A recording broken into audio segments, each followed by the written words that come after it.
claquetazo. Hola, ¿qué tal? Buenas noches.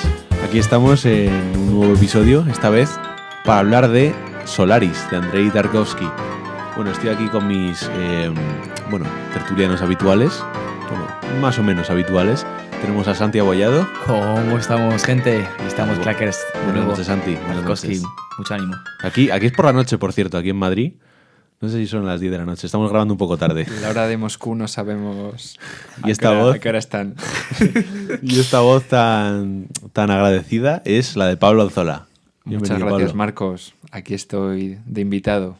He conseguido una segunda invitación. Sí.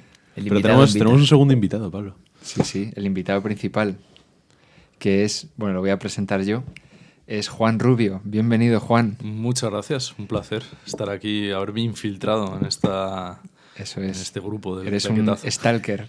Exacto. Pues voy a decir algo sobre Juan. Me ha concedido Marcos el privilegio. Juan Rubio Olazábal es profesor de la Universidad Francisco de Vitoria, aquí en Madrid. Él estudió comunicación audiovisual en esta universidad y también el máster en humanidades, si no me equivoco. Y también él hizo el máster de guión de la Universidad de Navarra. O sea, tiene muchas especialidades. Mucho caché, como vemos. Eso es. Y después hizo una tesis doctoral, nada más y nada menos que sobre Andrei Tarkovsky, sobre la noción de pulso vital en la obra, en la filmografía de Tarkovsky.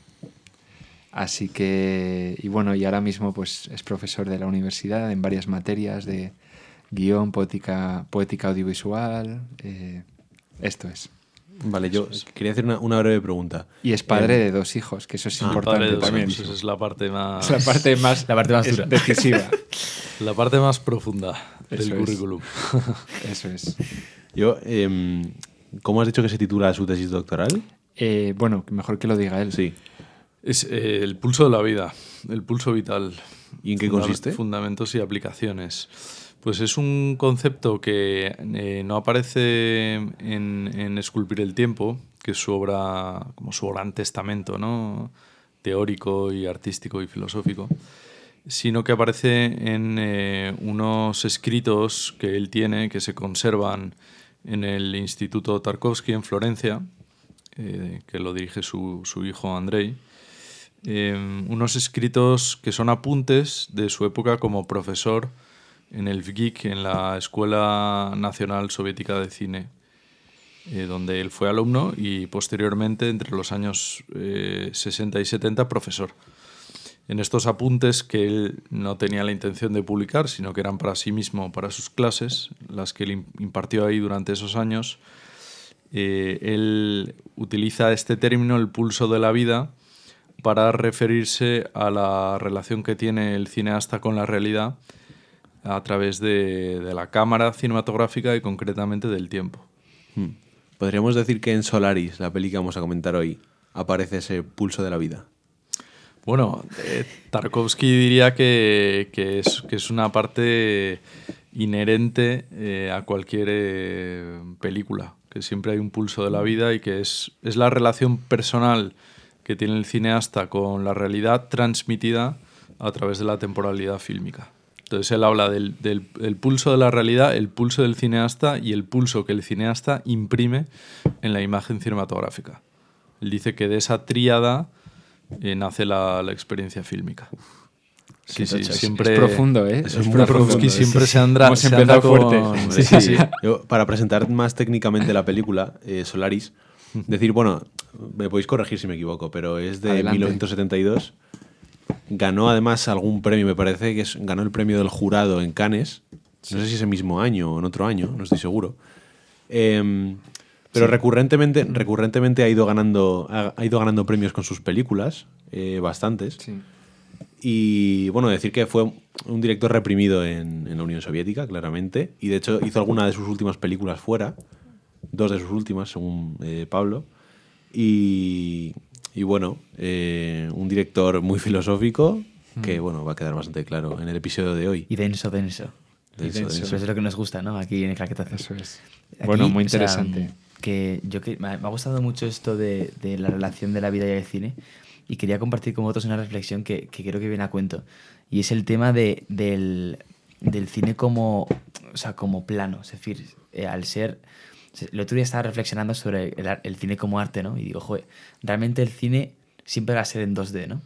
Y si tú intentas como imagínate que estás en esta conexión de la vida y el cine, ¿no? Pues si intentas imaginar como en tu vida algo de cine, pues lo imaginas siempre en 2D, ¿no? Entonces es como esa relación como de el 2D como algo separado, o sea, como algo como, ¿cómo decirlo? Como que el cine es algo de plasmado en una nube, no sé si me entendéis, ¿no? Como esa separación un poco, que Sí. es un poco contradictorio con lo que se dice, ¿no? De que el cine al final se une con la vida. Que sobre la relación entre el cine y la vida, que me parece muy interesante lo de Tarkovsky, ¿no? Que él vea que el tiempo es el nexo más importante, el más fundamental para conectar el cine y la vida, porque es la manera que tenemos más directa de compartir nuestra vida, o sea, como de conectar nuestra vida con lo que se está proyectando en la pantalla, ¿no? En la pantalla se están proyectando unas imágenes que transcurren en un tiempo y nosotros también estamos hechos de ese mismo tiempo, ¿no? Y estamos pues, compartiendo un par de horas, ¿no? con lo que se proyecta en la pantalla. Y sí, como el pulso, ¿no? El pulso de la vida que ha quedado capturado en la pantalla, nosotros también lo compartimos, también entramos ahí, ¿no? Supongo que Tarkovsky... Yo no sé si Tarkovsky leyó mucha filosofía, pero bueno, Bergson quizá, o... Bueno, no hay constancia No hay documental constancia. de que leyera a Bergson. Desde luego era un gran lector de literatura. Dostoyevsky, Sí. Tolstoy, Thomas Mann, Thomas Mann. que es un novelista para el cual el tiempo... Sí, claro, la es montaña un- mágica Claro, es es un sobre tema el tiempo, capital. claro. El juego de Avalorios, Los hermanos de José. Se Sí. sabe que era una obra que a Tarkovsky le hubiese encantado adaptar. Mira.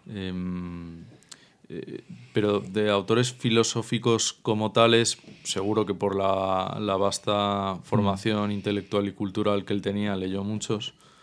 No aparecen, sin embargo, reseñados Vale, entre vale. sus escritos. En el entorno ruso, en la cultura rusa de la que él proviene y de la que se siente un absoluto heredero y deudor, probablemente Pavel Florensky. sea uno de los autores, quizás llamarle filósofo es no decirlo todo de Claro. él, ¿no? Porque era un Era el Da Vinci ruso, ¿no? Sí. Le llaman. teólogo, Sí, ingeniero, físico, muchas sí. cosas, ¿no? Pero Sí, sí, sería lo más parecido a un filósofo influyente en Tarkovsky. Sí. Muy bien. De hecho, recogiendo ese tema de sus influencias, más que, más que lecturas filosóficas, a lo mejor lo que le influyó más fue su padre, ¿no? Claro. Que es un El poeta, poeta, importante Arseny.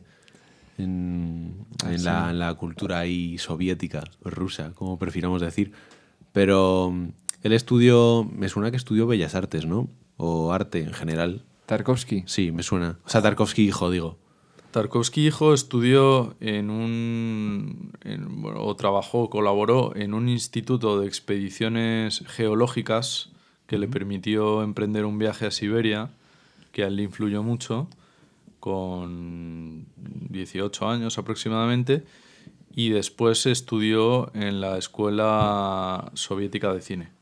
El Begik. Sí, el BEGIC, eso es, que en aquel momento era la pionera del mundo y probablemente sea la primera escuela de cine de la historia, porque se fundó en el año 18, si no me equivoco, o 17, Fíjate. prácticamente a la vez que la revolución bolchevique. O sea, cuando el cine no tenía ni 20 años, Total.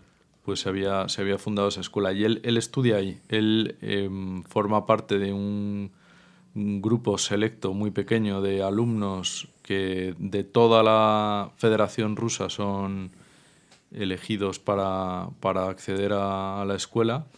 Y allí es verdad que tienen un currículo de asignaturas muy, muy variado. Y tiene muchas asignaturas de arte. Sí, de arte, de sociología, de filosofía, de psicología. ¿De dónde podríamos decir que viene su estilo? O sea, su forma de ver el cine, porque habla mucho del tiempo, habla mucho... Bueno, es muy propio, es que Tarkovsky es muy propio. ¿De dónde podríamos decir que viene? El primero que le habla de...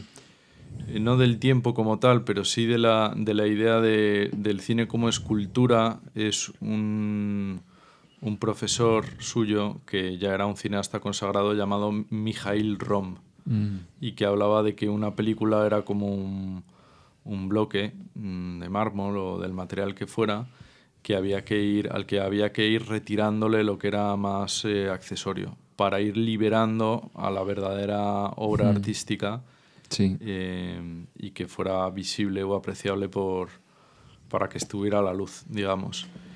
Sí. Y Tarkovsky la une esto con el tiempo, la expresión esculpir el tiempo, escultura del tiempo, al calor del rodaje y de la edición de Andrei Rublev, de la que es su segunda película, pero como autor probablemente Es la primera. es la primera.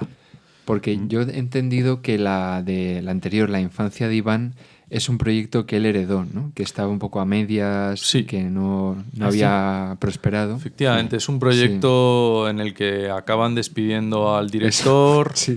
Y a Tarkovsky le plantean, recién licenciado de la VGIC, le plantean el reto de, con la mitad del presupuesto, que era lo que les quedaba de la película, rodarla, mejor dicho, desde el principio.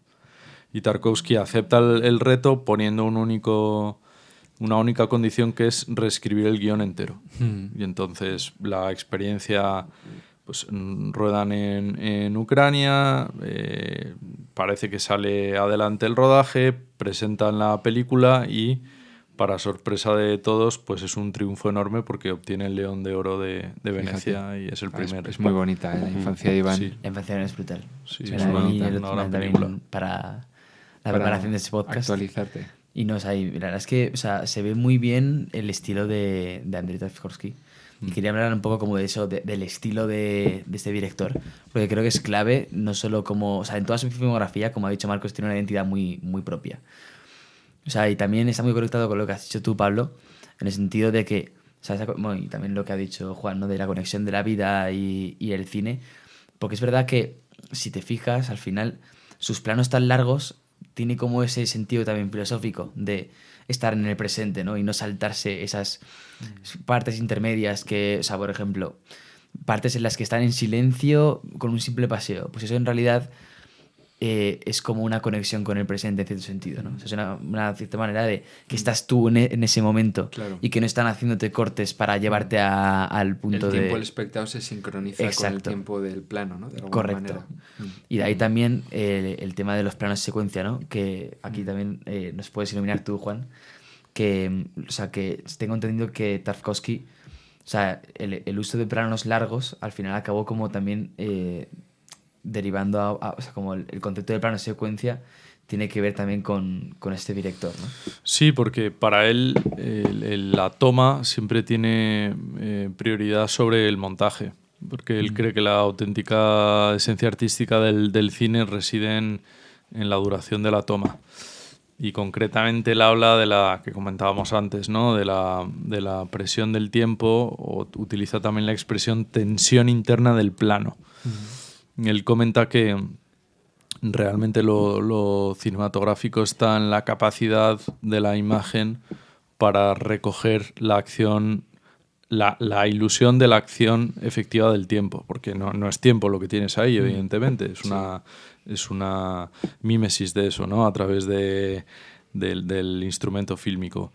Pero para él lo importante es eso, no la capacidad de ilustrar ideas mediante imágenes que tú vas colocando unas detrás de otras, Sí. y creando un significado abstracto a través de ellas. No es Terence Malick. Bueno, no sé si Malick hay ahí. Ahí el que tiene un gran artículo sobre eso eres tú, que recomiendo mucho, verdad. ¿no? Sobre la imagen artística de cada uno. Pero yo diría que no es Eisenstein. Ya, sí, donde el montaje El es montaje el protagonista. Sí, es un montaje racionalista, ¿no? Sí, Que obedece a la finalidad de transmitir un mensaje, etcétera, ¿no?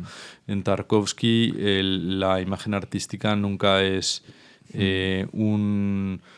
un concepto encapsulado en una imagen Sí, y un concepto, claro, sí. que tienes que descifrar. Sí, ¿no? sí, Es, para Tarkovsky es más importante el misterio. Sí. Es decir, que la imagen artística o que el arte, evidentemente, se pueda comprender, pero que te ponga en contacto con algo que si no es a través de la experiencia estética y de la obra de arte, tú jamás podrías acceder a ello. Sí. ¿Vale? Y ahí hay una parte que es el misterio, lo no decible, lo que no se puede expresar con palabras. Correcto. Y concretamente, ¿el cine cómo consigue eso? Pues con la densidad temporal. Y como ha comentado antes Pablo, consiguiendo que el espectador acabe inmerso en una temporalidad que es otra. Una temporalidad que no es figurada, que no es un concepto, que no es una idea, sino que realmente se está densificando en la pantalla.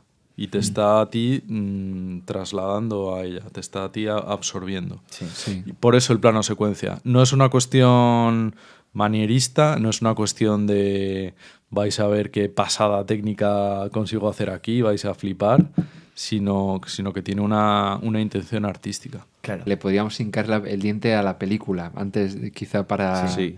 Como Sabroso el, bocado. El tiempo Podríamos corre y claro, sabroso bocado. podemos estar Pero vamos a aquí atacar a la media primera hora escena. hablando de O sea, la primera Tarkovsky. escena creo que es El buena- arranque yo también tengo algo que decir, sí. es buena para empezar a atacar la película como tal.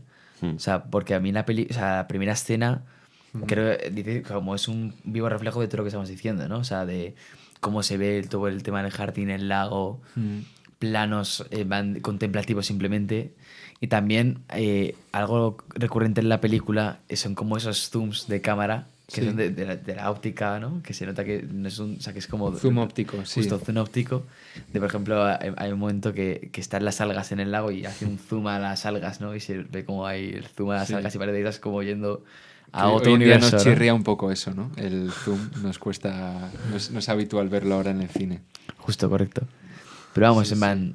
Yo del o sea, inicio esa escena Quería apuntar, comentable. así como cuando la he repasado entre ayer y hoy la película, que ya los primeros minutos, bueno, como a mí siempre me han dicho que en toda buena película los primeros minutos ya está ahí como el ADN de la película, ¿no? Y en esta película hay una serie de elementos que aparecen en los primeros minutos. Por un lado está la naturaleza, ¿no? Con esas algas flotando armoniosamente, ¿no? Con el agua, donde percibimos, sí, como un ritmo y una armonía propias del mundo natural, ¿no? Luego aparece un caballo, ¿no? Es un elemento que podemos comentar que aparece mucho en las películas de Tarkovsky, ¿no? Los caballos. Andrei Tampoco creo- Rublev, ¿no? En Salía Andrei Rublev al mucho final, caballo. ¿no? Los caballos. Y tampoco creo que tenga un significado particular, pero bueno, es un elemento muy misterioso. Y luego ya cuando aparece el protagonista, que es... se me olvida el nombre. Chris Kelvin, ¿no? Chris Kelvin, que aparece, le vemos ahí entre unos matorrales. Y de las primeras cosas que hace es agacharse en el lago y lavarse las manos. A mí eso me... Bueno, es como la imagen de Pilatos, ¿no? Lavándose las manos. Es el tema Sí. de la culpa, ¿no? Total, a mí total. por lo menos me evocaba eso, ¿no? Sí. El hombre que está tratando de deshacerse de esa mancha, ¿no? que tiene en su vida y que se ve que es algo que le preocupa, ¿no? Sí. Que lo tiene ahí, lo tiene metido. O sea, luego se dice de forma explícita, pero ese paisaje, ese jardín en el que estaba y esa casa, Sí. forma parte de ese pasado que quería él revivir, ¿no? De la casa que creo que era su padre, Sí. que era esa casa que tenía Chris, era tal cual la casa que tenían antes. Sí, que Para la han- revivir ese pasado. La han reconstruido, ¿no? Dice el padre. Sí. Entonces, de esa manera, con ese paisaje, con ese lago y tanta flora, que hay muchísimo, por cierto, es un bosque. Sí. Como que quiere revivir ese anhelo de Tarkovsky. O sea, tal vez la depresión del personaje. No sabemos, ya decimos... O sea, antes ha dicho Juan el tema del misterio. Es muy importante. O sea, Tarkovsky entiende que la película... O sea, la tienes que interpretar tú. O sea, no hay una película si no hay un espectador. Sí, o sea, es verdad que en lo que es esa escena inicial, el tema de lavarse las manos, no me había fijado, pero realmente está muy conectado con lo que luego sucede, ¿no? Claro. En el tercer acto, que esto ya lo tocaremos después. Pero Pero, joder, o sea, no he caído en ello y realmente es verdad que está como si te estuviera como dando ese primer aviso de la culpa. Sí. En cierto sentido. Sí. Sí, bueno, este es un tema que tiene que ver a su vez con la culpa y que luego se retoma al final de la película. O sea, las relaciones padres e hijos, ¿no? En este caso Sí. más el padre, que es el que aparece al principio y el que reaparece al final. Bueno, aquí creo que hay como un tema, ¿no? En la película, el padre y la madre, ¿no? ¿Qué papel ocupan en la vida del protagonista? La relación conflictiva que ha tenido con Sí, ellos. una relación muy fría, ¿no? No parece Con el muy- padre parece fría. No Sí. parece muy cultivada, Sí, ¿no? sí. Ese primer arco creo que le cuesta como avanzar, ¿no? O sea, ahí ya que nos siga Juan. Pero, o sea, yo por lo menos a mí la parte que más me costó fue el primer arranque. O sea, Sí, fíjate. O sea, como los primeros 40 minutos. Sí. Y luego a partir de ahí ya fue un Ya poco como más fluye, rodado, ¿no? Ya. Y sobre todo yo creo que a partir de cuando empezaron a poner los vídeos. Sí. Sí. Que es cuando empieza a darte un poco como ya El contexto. el contexto, ¿no? La presentación del conflicto Sí. y todo. Pero al Sí. final esa primera parte es muy man de que hay, o sea, algo también que me he fijado de las películas de Tarkovsky es que hay muy poco diálogo. O sea, el mínimo, lo mínimo, siempre. Entonces hay mucho también parte que son como planos, una secuencia de planos de curso. Man, el del lago, luego la nave también. Sí. Sí, hay un momento que al principio también, cuando Kelvin está en la casa, que se pone a llover muy fuerte y parece como si a él le diera igual, porque está en la terraza de la casa ahí mojándose y hay un zoom sobre la taza, ¿no? Hay una taza de café que está llena Sí. de agua. Es un momento también muy Tarkovsky, ¿no? Muy, Sí, una vajilla. muy Sí. poético. Sí, yo ahí pensaba que era la despedida un poco de Kelvin, Mm, porque no se dice explícitamente, sí. pero se da por hecho que puede que sea un viaje del que no vuelva. Hay un momento en que el padre le dice si le tiene envidia a Burton Sí. porque le vaya a enterrar Ah, es verdad. Es verdad. cuando Burton se marcha. Sí. De lo cual se puede deducir que, oye, a lo mejor es la última vez que se ven, porque Ya. a lo mejor es la última vez en muchos años, aunque el padre sea mayor, tampoco parece que esté al borde de la muerte, Sí. que sea la última vez en muchos años que se vean, ¿no? Ya. O quizá la última, sí. Mm. Sí. Entonces, yo pensaba en esa escena que dices tú, Pablo, pensaba que quizás no le importaba mojarse y empaparse porque era Claro, es como vivir vivir la ese momento. materialidad, el contacto con Claro. la realidad, la naturaleza. Con ese lugar, ¿no? Sí, Sus raíces. sí, con ese lugar y quizás con la tierra. Mm, sí, Porque dentro de la nave no iba a poder hacerlo, ¿no? claro. Contacto directo con la naturaleza, ¿no? Sí, Digamos así. sí, pero a ver, tampoco la naturaleza como ese lugar puro, sino como La materialidad, ¿no? Sí. la realidad Lo más, crudo. sí, lo más tangible, Sí, lo sí. más inmediato, aquello Sí. de lo que no te puedes disociar como ser humano. Sí. No tanto la naturaleza como ese lugar puro al que Sí, escapamos de las cosas mundanas, ¿no? Sino la naturaleza, pues eso, que dentro de la nave la lluvia no la vas a notar nunca, Claro. ¿no? No es Zuro, Sí, ¿no? como un lugar de Claro. realidad primordial, ¿no? La lluvia, la Sí, tierra. eso sí, es. Los bosques. Eso Sí, es. sí. Pero es que creo que también aquí en Solaris Tarkovsky desarrolla algo que ya había empezado a hacer en Andrei Rublev y que en el resto de sus pelis se ve muchísimo, que es una especie de intento de mostrar no sé si es la expresión correcta, pero yo diría el proceso de transformación perpetuo al que está sometida la materia. Sí. O una especie de corrupción constante. Y eso se ve pues en la nave, por ejemplo, Sí, sí. que está descacharrada. está descacharrada. Se ve en los sueños también, de todas las paredes, los muebles están como muy descuidados. Sí. En el movimiento de las algas que decíamos antes. O sea, la materia está constantemente en un proceso de corrupción, pero no en un sentido negativo, Sí, sino de ser afectada por el tiempo. Sí, ¿no? eso es una forma el que Un tiene poco muy clara. Heráclito, ¿no? Se podría decir. Sí, todo está en cambio. Sí, también tiene influencia de la estética japonesa, que a Tarkovsky le gusta, en la que se Claro. cultiva mucho... La belleza fugaz, ¿no? La belleza efímera. Que Sí. aparece Japón, ¿no? O sea, Ahí, o algo, eso es. o sea, una ciudad asiática. El En una coche. escena. Sí, Burton, cuando va en Sí. coche.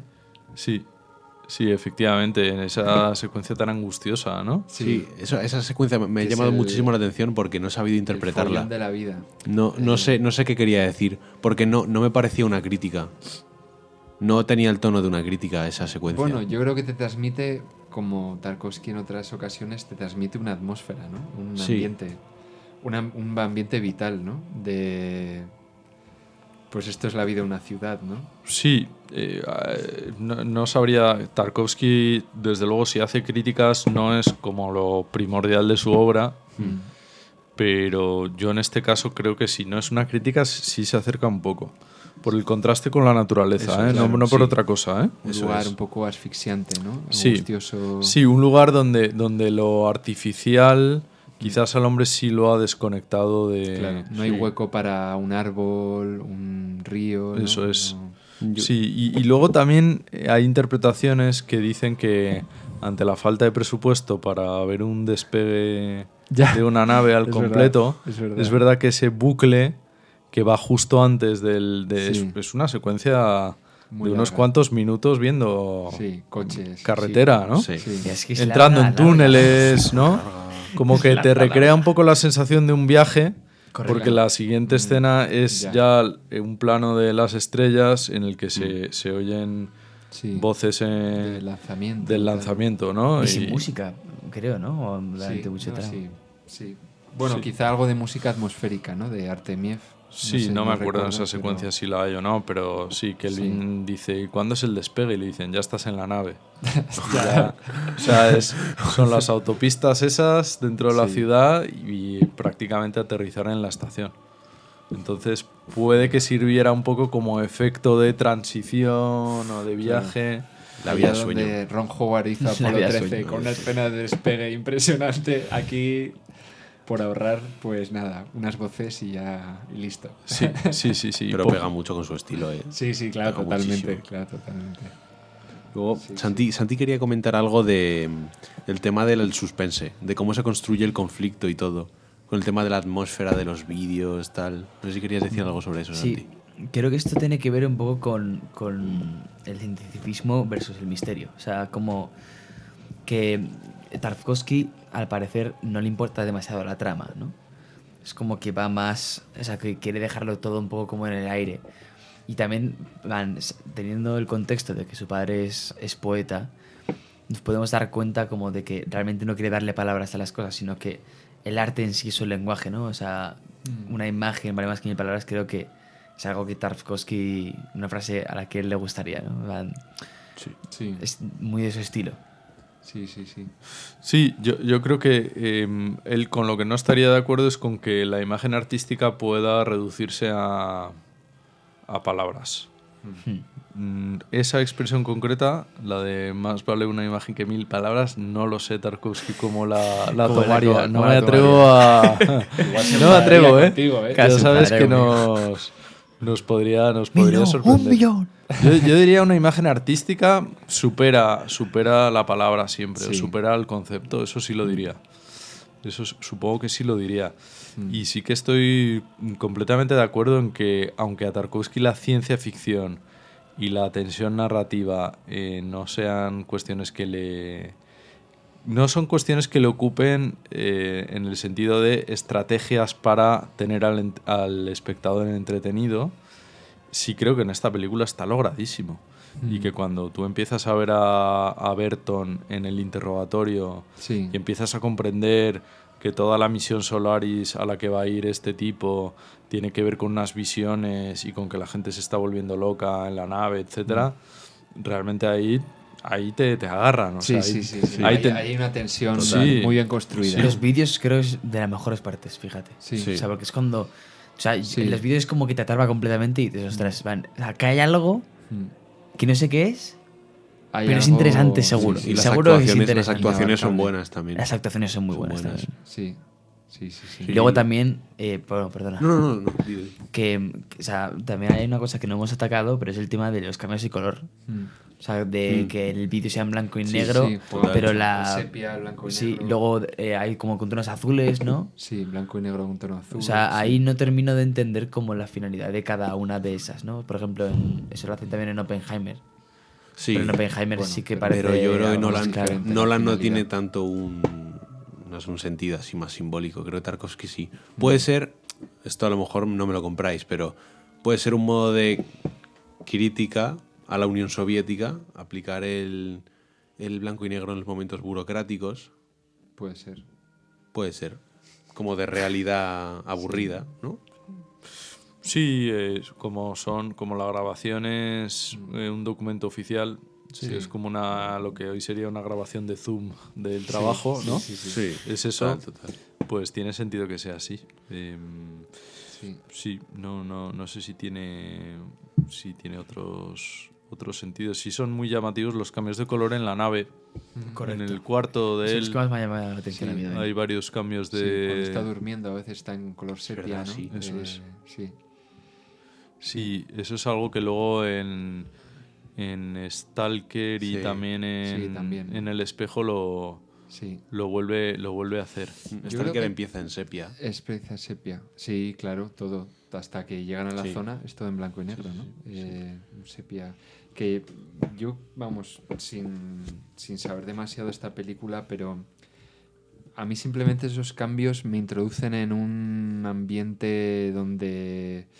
Sí, donde se confunden las fronteras de lo real, de la luz, de lo que estás, ¿no? De la alucinación, la realidad, lo imaginado, todo se vuelve borroso, que es un poco el estado en el que se encuentra el protagonista, ¿no? Un estado de progresiva confusión y de desconcierto. Entonces, bueno, yo creo que el espectador también se siente, yo mismo, esta es la segunda vez que veía la película, a mí personalmente me parece una película inquietante, o sea, muy desconcertante e inquietante.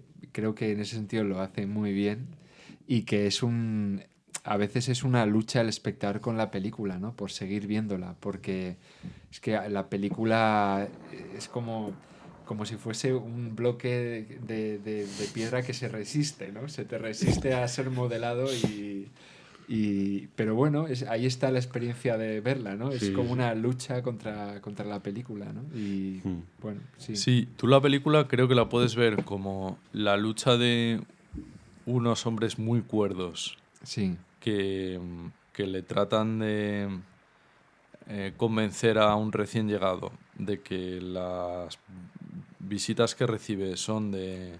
sí, son alucinaciones. Sí. Son Proyecciones. creaciones falsas Sí. de un planeta malvado Mm, y cómo este tipo no se deja convencer. sí, O lo puedes ver como una persona rodeada de hombres con una mirada muy científica, ¿no? muy cientificista, Cientificista, sí. una mirada muy reduccionista, Sí. que sin embargo es capaz de ver una aparición molesta y terrorífica en su inicio como un regalo Sí, también. para lidiar con un pasado que siempre le ha atormentado y para al final Sí. dar la cara a esa culpa que tiene, ¿no? Tengo aquí un par de frases buenas a ese respecto. Hay un momento que uno de los tripulantes de la nave, Snout, uno de los científicos, El más mayor, ¿no? el más mayor, le dice a Kelvin: no conviertas un problema científico en una historia de amor. Y luego el más adelante, el propio Kelvin le dice a ella, le dice a Harry, a su mujer o a la imagen de su mujer, le dice: pero te aprecio más que a todas las verdades científicas. Está ese dilema, ¿no? Yo ese dilema lo he vivido como espectador viendo la película, Sí. porque yo hasta cierto punto estaba con Snout y Claro. con Givarian, Sí, diciendo, sí, oye, sí. pero por favor, pero si esta criatura Sí. no es ni una criatura, es un nada. engendro artificial de Un este planeta, espejismo, sí. claro, que os está torturando ahí a todos. Sí. Pero Sí. cuando ves cómo Kelvin empieza no sé si reconciliar, pero por lo menos a reconocer, a confesar Sí. lo que hizo mal, Sí. y te das cuenta también de que la falsa Harry es consciente de que ella no es su falsa, mujer. sí. Es decir, de que todos saben que o sea, no son personas que se autoengañan. Sí. Kelvin no se autoengaña, ni siquiera la falsa Harry, sino que están en perfecta conciencia de cuál es Sí. su realidad. Ahí te vas dando cuenta de que para Kelvin es una oportunidad. Sí, de afrontar ese. Sí, de ese afrontar pasado. ese pasado. Y en ese sentido, él es el único que comprende que más allá de la realidad, de la experiencia científica que están viviendo, Sí. también hay una experiencia moral.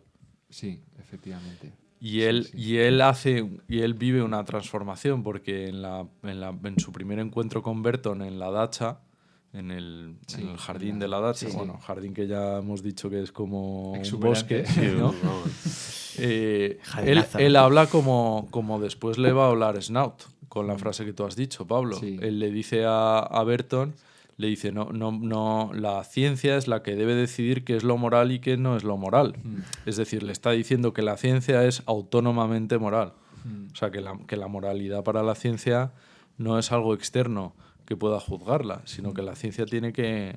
La ciencia entendida como ciencias experimentales, positivas, medibles, empíricas, etcétera, Sí. que no obedecen, que no pueden regirse por ninguna moral externa, sino que la tienen que decir por sí mismas. Sí. Él ahí está hablando como con la visión acerca de la ciencia, que es la que domina a Snout y a Givarian, y es la que él después va a superar. Sí. Yo el tema, o sea, en la nave, creo que es muy interesante comentar el tema de la locura, también que se ve en los propios vídeos, ¿no? De cómo primero Burnout, ¿no? Sí. Esa, que cuenta como lo que ha visto... Sí, Burton, perdón, Burton, sí. Burton. Pues que cuenta como todo lo que ha visto, y lo otro es lo que tachan de alucinaciones, y le dice, no, yo sé lo que he visto. Entonces, como ese dilema de ese principio te tratan como un poco como ese dilema de la locura, ¿no? De estar realmente loco o no. Y yo eso, o sea, se nota mucho, yo creo, en cuando llega Chris a la nave, cuando los otros dos científicos no le cuentan absolutamente nada y ocultan algo. Ves que empiezas a crear como esa ambientación de repente ve a una niña Sí. caminando por ahí, Bueno, y se que luego entera que uno se ha sale... suicidado, Givarian. Que Givarian se ha suicidado. Que Givarian se suicidó, eso es. Que eso realmente nunca quedó claro por qué se suicidó. Pues quizá porque pasa por un dilema muy similar al de Kelvin, Claro, es que al final... De enfrentar el pasado, ¿no? Claro, cualquiera que va ahí a Solaris y está en medio de ese océano que hay como bajo su influjo, pues van a visitarle sus dilemas más profundos, ¿no? Sus tormentos. Sus tormentos más profundos. Entonces, cada uno afronta esos tormentos de una manera, y parece que Givarian pues tiene una manera de afrontarlos no científica, los demás no le comprenden, tal, y él decide suicidarse. Vamos, algo parecido, ¿no? Sí, y no sé si es Snout o... no me estoy acordando del... Sí, Sartorius, ¿no? Sartorius, Sí. que correcto. es el actor que hace de Sí, Andrei, de en Andrei Rublev. Anatoly Solzhenitsyn. Sí. Solzhenitsyn, Y hace también sí. del escritor en Stalker. Eso el es. escritor, eso es. Aparece también en El Espejo, en un papel muy breve, Recurrente. visitando a la madre de... Mira. como una especie de viajante Sí. que se acerca a la sí, casa. Sí, efectivamente. Es este Pero mismo actor. precioso, Aparece sí. en todas las pelis de Tarkovsky hasta que el pobre falleció.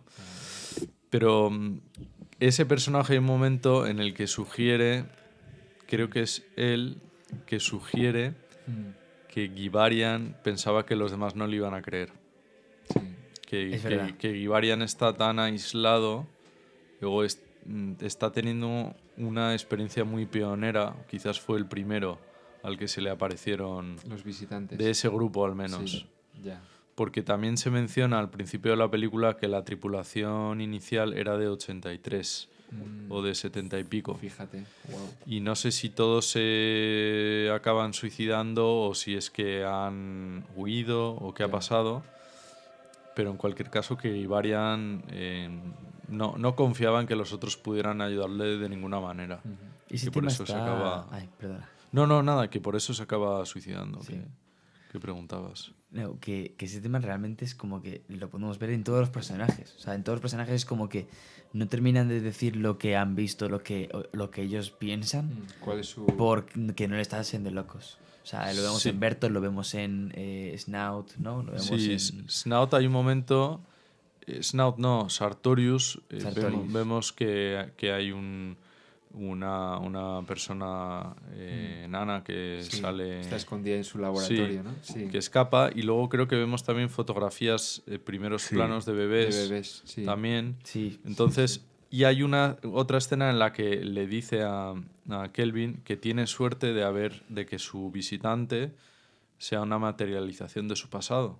O de que alguien con el que tenga una conexión emocional, ¿no? Dice. Eso es. Es decir, que a lo mejor se te pueden aparecer que si el objeto de tu tormento es una imaginación acerca del futuro o algo con lo que tú quisieras experimentar, Sí. como a lo mejor son las fases de la vida, quizás Sí. con eso estaba experimentando Sartorius, Sí. deduciéndolo de sus fotos, quizás se le ha parecido eso.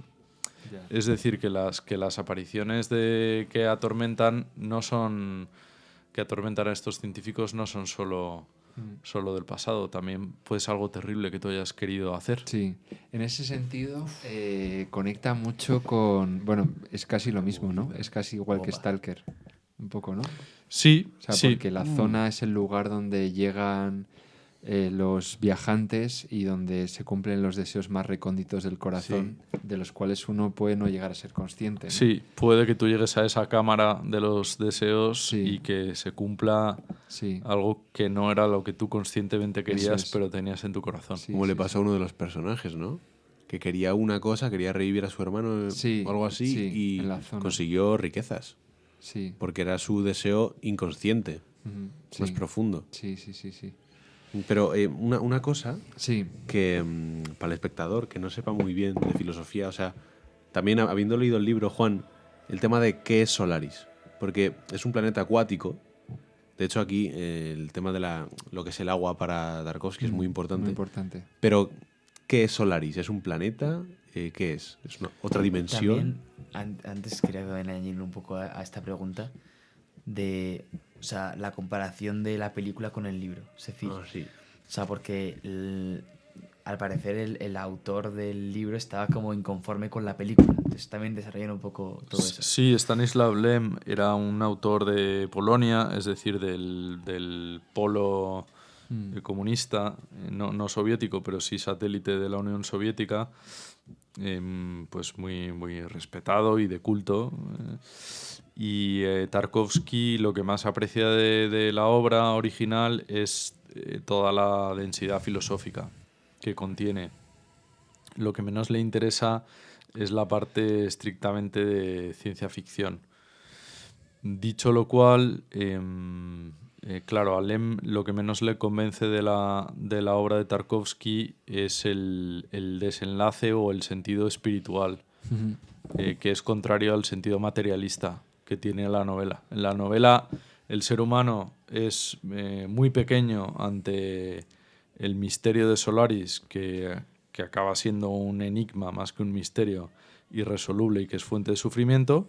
Y entonces Solaris, la novela, es una lección acerca de la humildad que debería tener el ser humano por su significancia en el cosmos. Sí. Y Solaris, la película de Tarkovsky, estamos siendo un poco simplistas, ¿vale? Pero para entender por qué probablemente a Lem no le gustó, lo que se deduce de sus palabras. Solaris, la de Tarkovsky, se podría interpretar como una defensa de la necesidad del hombre de ampliar las fronteras de la ciencia para Abrirse al misterio. Abrirse al misterio, sí, como en una clave de razón ampliada que diría Sí. Benedicto XVI. Sí. Pues sí, sí. la visión de Tarkovsky acerca de la relación del hombre con la ciencia sería esa, y la de Solaris, su película, desde luego. Sí, Y hay esa- una... no, iba a decir que hay una cita que dice hacia el final Kelvin que va en esa línea, ¿no? Dice, para conservar las simples verdades humanas se necesitan los misterios, la felicidad, el amor, la muerte. va en esa línea. Claro, totalmente. Mm. Y eso que la película, en cuanto a diálogos, desarrollo argumental, es está muy pegada, muy fiel a la novela. Sí. Pero el desenlace final y el sentido que La tienen moraleja, ¿no? sí, el sentido que tienen esos diálogos hace que sea una obra distinta, y el final también es bastante distinto. Una cosa que creo que conserva maravillosamente la película de la novela es el clima de tensión, de desconcierto que decías Sí, tú, Pablo, sí. de sospecha continua entre los científicos, y que luego se ha trasladado a Alien. Sí. Se ha trasladado muy bien a Abyss, Sí, no sé cómo se pronuncia bien Abyss, en inglés. sí. Abyss, Sí, la Abismo, de, ¿no? Sí. la de James Cameron, ¿no? Sí, me Abyss, suena, sí. que es muy parecido a una película de exploración en el espacio, solo que es submarina. Sí. Y de hecho hay una criatura submarina que es capaz de recrear los rostros de mira. los tripulantes, ¿no? Funciona un poco como la superficie acuática de Solaris. O sea que a través de la película de Tarkovsky, la novela de Solaris de Lem ha sido una influencia tremenda en este grupo, digamos, de películas de ciencia ficción que trata de naves herméticas, Sí. con una tripulación atormentada, etcétera. Y también de el tema del aislamiento, ¿no? O sea, porque... O sea, que eso también lo conectaría un poco con el tema de la locura. O sea, el tema de estar aislado, bueno, es que eso es un tema ya que nos podría dar también para mucho, ¿no? Yo quería, perdonad, porque creo que ya nos queda poco tiempo, pero quería comentar una cosa más estética que a mí de verdad es lo que más me gustó y con lo que más conecté cuando vi la película. Tarkovsky, como creo que hemos estado escuchando, hace mucho uso de piezas de música clásica, ¿no? Él se ve que tiene buen conocimiento y buen gusto. Y pues en esta película, también en Nostalgia, en Sacrificio, en El espejo, que yo recuerde, ¿no? Y lo más curioso de todo es que lo que él hace una estrategia y es selecciona una pieza musical y recurre a ella muchas veces a lo largo de la película, ¿no? Está en este caso el preludio, creo que es en fa menor de Bach, que aparece, pues quizá aparece 8 veces, no sé cuántas veces. Y consigue que encaje y que no sea repetitiva la música, ¿no? Y a mí me parece que el modo que usa esta pieza, el preludio de Bach, es como para mostrarte esos momentos en los que la atmósfera angustiosa, dominada por la racionalidad, por el cientificismo, por unos momentos se abre al misterio. Y el misterio de alguna manera penetra y luego ya se retira. Por ejemplo, quizá la escena más bonita en este sentido, hay un momento que Snout le dice a Kelvin, que está medio borracho, y le dice, ahora creo que es a las 5 de la tarde, haremos una maniobra y habrá 30 segundos de ingravidez.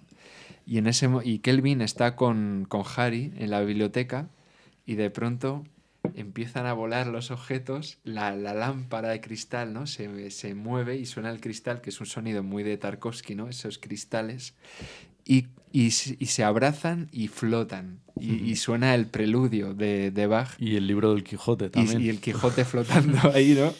Y es, wow, qué bonito. O sea, a mí ese momento me parece mágico, ¿no? Sí. Como que tiene esa capacidad de repente de condensar, ¿no? También tiene mucho que ver con el tiempo, ¿no? Como que de repente adquiere una densidad temporal y una densidad de significado esa escena. No sé, muy, muy bonito. Es una escena espectacular, y yo creo que la película es muchísimo mejor de lo que Tarkovsky la tenía en estima. Sí. Que no era una película en su filmografía que él apreciara demasiado. Ajá. Mira. Y bueno, porque la tuvo que hacer Sí. a la vez que luchaba para superar la censura de Andrei Rublev, y en circunstancias pues poco favorables. Pero sí, esa secuencia yo coincido con que es El preludio funciona muy bien, la verdad. Es muy bonita. Muy conmovedor. Dijo Tarkovsky como que no llegó a contar lo que quería contar del todo, ¿no? En Solaris me suena. Sí, claro, Tarkovsky Solaris la hace, como decía, cuando lleva 4 años luchando para que haya un estreno en condiciones de Andrei Rublev. Porque después del primer estreno de Andrei Rublev, la película es bloqueada, es un estreno con una distribución limitadísima en Rusia. La película, aunque se estrena en Cannes también, la película se bloquea por la censura que le exige una cantidad de cambios que cercenaban la integridad de la obra, y Tarkovsky está durante 4 años luchando con el comité de censura de Mosfilm, del estudio estatal de cine soviético. Y cuando le proponen hacer Solaris, él acepta el proyecto, pero en paralelo está emprendiendo esa lucha tan dura que al final gana, y al final sí se produce un estreno a una escala un poco mayor, aunque sin ningún tipo de publicidad, ni de carteles, ni nada. Aún así, el boca a oreja hace que Andrei Rublev se convierta en un éxito 4 años después tremendo. Y claro, hacer Solaris en medio de esa tensión burocrática, creativa, fue una carga muy grande, sí, muy compleja de llevar. Y luego hay más motivos. La relación con Donatas Banionis, con el protagonista, fue compleja también. El material de partida a Tarkovsky en su totalidad no le interesaba, como he dicho antes. Yeah. Con Stalker ocurre lo mismo. Toda la parte de Picnic al borde del camino de los hermanos Strugatsky, que es más de ciencia ficción, él la retira y se queda con la parte filosófica de la obra, ¿no? Pero bueno, aún así creo que es una obra Solaris tremendamente influyente, como hemos dicho. Muy hermosa, con toda esta temática del misterio, de la ciencia, y con cosas muy, muy hermosas. Tiene también, a través del Quijote, toda una reflexión de los sueños, que para el siglo de oro español pues es un descubrimiento muy grande, ¿no? Como dice Marías, como dice Julián Marías, y que Tarkovsky se identifica mucho con eso, ¿no? Y en esta película aparece también esos tránsitos constantes de la vigilia del sueño, y cómo los sueños al final revelan algo verdadero, ¿no? Y a mí la escena final del islote con la dacha en la superficie de Solaris me emociona mucho, porque toda la película me identifico mucho con los científicos, con su impotencia ante ese planeta absolutamente silente, que la única expresión que tiene es esos tormentos que les visitan. Y finalmente con esa isla de la dacha es la primera vez que manifiesta algo que es dulce para el corazón de uno de sus tripulantes, que es Chris. Chris, como es un regreso a casa, pero sin volver a casa, ¿no? Sí, como... sin volver a casa totalmente, pero es una imagen de reconciliación, no de tormento por un pecado del pasado. Bueno, y la imagen... La imagen es Rembrandt, ¿no? O sea, es el cuadro de Rembrandt, el regreso del hijo pródigo, es tal cual, ¿no? Cual. Yo creo que está reproducido a propósito, ¿no? Eso es una cosa que a Tarkovsky, fíjate, paradójicamente, y a mí también me emociona verlo, identificar la obra, como dices tú, a Tarkovsky no quedó muy satisfecho con eso. No. No, porque para Tarkovsky ahí lo que decíamos de no aplastar el misterio de la imagen, que la imagen sea elusiva y que no sea... Aquí es quizá demasiado explícita, claro, ¿no? La imagen. La imagen enseguida queda... No admite dobles lecturas. No hay misterio, no hay trampa ni cartón. Misterio en esa imagen. No, porque está completamente... Sí, es un poco forzada quizá. Está completamente subordinada a la referencia pictórica. Sí. A la intertextualidad pictórica, por así decir. Qué bueno. Pero bueno, son cosas de los genios que tienen ahí sus tormentos y los demás disfrutamos de... Correcto. A mí me gustaría añadir una última cosa, o sea, sobre todo que no quería dejarme en el tintero, que me parece clave de Tarkovsky, y es que sabe colocar muy bien la cámara, algo que he fijado. O sea, a mí me viene en la cabeza un plano de la infancia de Iván, que no tiene que ver con Solaris, ¿no? Pero, o sea, creo que es más representativo. Y es justo al principio, cuando coloca la cámara como en un sitio en el que le vemos primero de lejos y luego se acerca a la cámara y todo en el mismo plano, ¿no? En la misma toma.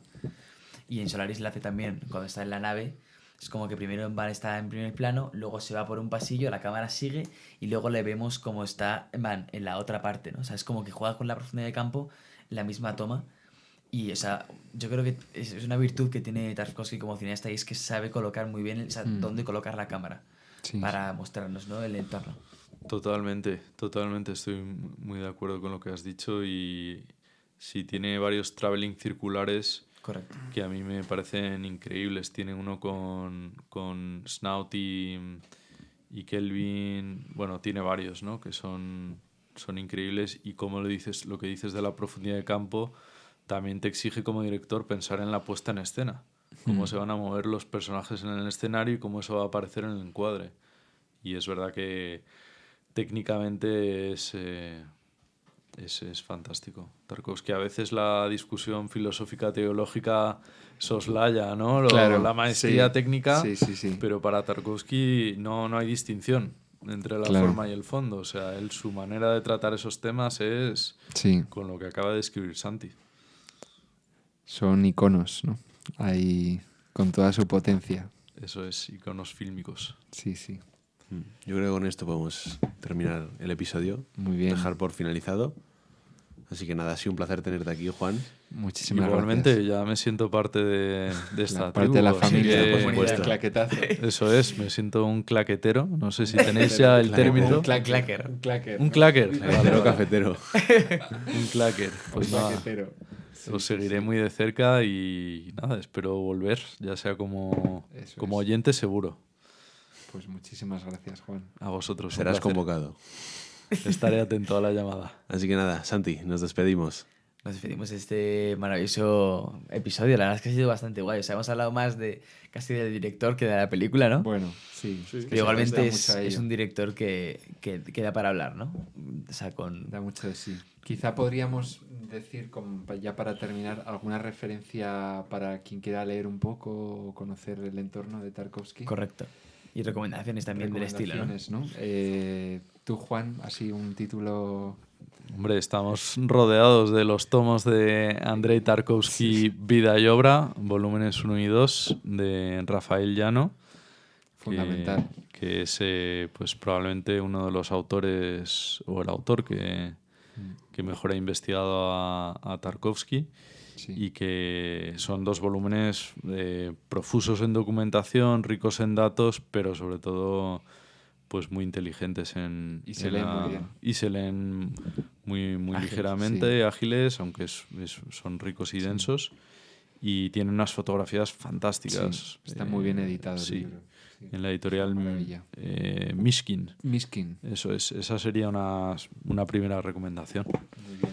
Y, hombre, por supuesto, Esculpir en el tiempo. El propio libro, Mala ¿no? traducción del título, ¿no? Que es Esculpir el tiempo, pero en España se encuentra como Esculpir en el tiempo, de Andrei Tarkovsky, que se subtitula algo así como Apuntes de poética audiovisual o algo así, ¿no? Pero, o poética del cine. Yo no podría recomendar ningún libro, la verdad. El documental. Bueno, el documental se veía Tiempo de Tempo di viaje. Viaggio, sí. Bueno, que en italiano Tempo di está Viaggio. en italiano el título. Sí. Que me lo he visto hoy en la biblioteca de la Complutense. Es muy bueno, es muy costumbrista. Es un documental, nunca había visto un documental similar. Es bastante antiguo y se nota que antes los documentales se hacían de otra forma. Así que yo recomiendo ese. Súper guay. Muy bien. Pues nada, Marcos, despide el episodio, ¿no? Un qué honor. Vale, pues nos vemos en el siguiente episodio. A ver de qué es. Así que nada, buenas noches y un saludo. Muchas gracias, Let's go. Marcos. Gracias, Juan. Un abrazo.